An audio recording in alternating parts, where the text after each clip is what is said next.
Grand Rising. Happy Wednesday. I pray that everybody woke up in a peaceful, productive mindset today. I'm here with our daily devotion for September 18th, 2024. We're still reading from Sarah Young's Jesus Calling. Here we go. Seek to please me above all else. Let that goal be your focal point as you go through this day. Such a mindset will protect you from scattering your energy to the winds. That totally gives me Pocahontas vibes. The free will I bestowed on you comes with awesome responsibility. Each day presents you with choice after choice. Many of these decisions you ignore and thus make by default. Without a focal point to guide you, you can easily lose your way. That's why it is so important, excuse me, to stay in communication with me, living in thankful awareness of my presence. You inhabit a fallen, disjointed world where things are constantly unraveling around you and around the edges. Only a vibrant relationship with me can keep you from coming unraveled. She references Matthew chapter 6, verse 33, John chapter 8, verse 29, and Colossians chapter 3, verses 23 and 24. You know, that kind of touches base on some of the things that I talked about yesterday. You know, or one day this week, I don't think it was actually yesterday, but in one of the recent videos I've done, you know, where it's the smallest things around us that end up meaning so much. I think one of the examples I gave was staying inside and watching TV or going outside and spending time in nature. You know, a lot of people, I guess, don't think of nature as a spiritual thing, which I guess it depends what you're doing in nature, but I've said for years now that nature is my church. For a long time, I got very discouraged about all the different churches in my area, just not meeting my expectations. I have very high standards when it comes to church, as far as, you know, what I feel like church is supposed to be, what I feel like a preacher is supposed to be, you know, what I feel like their role is in the community, in my life.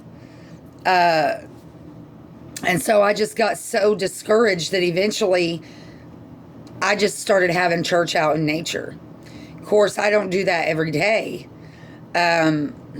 which there for a while I was, you know, but being where I'm at now, I don't necessarily do it every day, but I remind myself every day how important it is to appreciate all the things that are around us. You know, the butterflies, the trees, the leaves, the breeze. You know, those are all things that, you know, when they're not there, we notice. But a lot of times when they are there, we don't give them the appreciation or the acknowledgement that they deserve. Different people have a different value system in place. I think that's part of the problem with the world today is they're putting value in all the wrong things. And I'm guilty of it too. We've all done it at some point in our lives.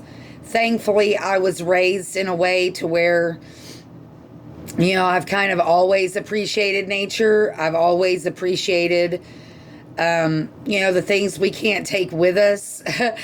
You know, the beautiful streams and, you know, the beautiful rainbows that, you know, it's there for a season, for a time. It's not something, all we have is those memories and the feelings that they give us that we can take with us. Same thing for people. You know, a lot of times we don't appreciate special people in our lives until they're gone. Whether it's just because they're not in our lives anymore, or, you know, they've left this world, or whatever the case may be. There's so many things in this life that we just don't appreciate until they're not there anymore. And we hear it all the time, or at least I used to. And I say it a lot. Not only to hold others accountable, but to hold myself accountable.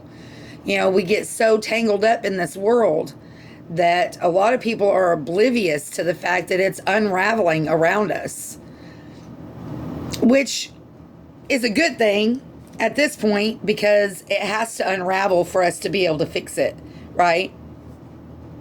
But a key to fixing it, or being prepared, being involved in fixing it, is to show gratitude, to appreciate all those little things that so many people don't appreciate, and to express that appreciation.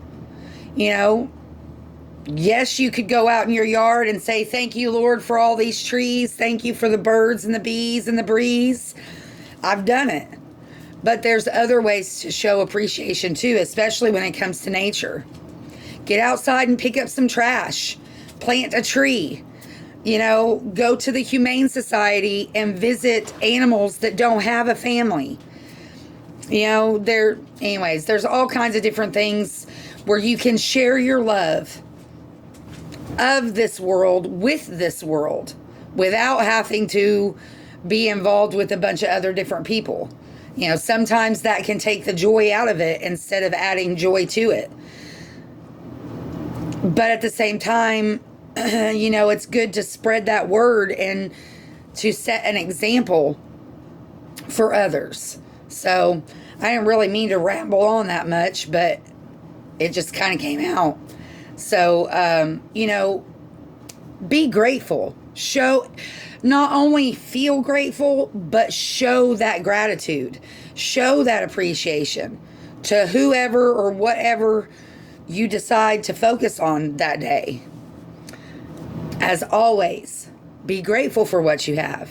The big, the small, and the blessings yet to come. If you see a need out there today, tomorrow, next week, if there's any possible way that you can fill that need, please do so. You may not only better their day, but you could possibly change their life, and you never know the impact that it could have on yours. Just a reminder, it doesn't have to be something material. It doesn't have to be something physical, especially for a person. Sometimes all people need is somebody to acknowledge that they exist. It's sad, but it's true. So if you can, make somebody smile today. Let them know that they are appreciated and that you see their existence.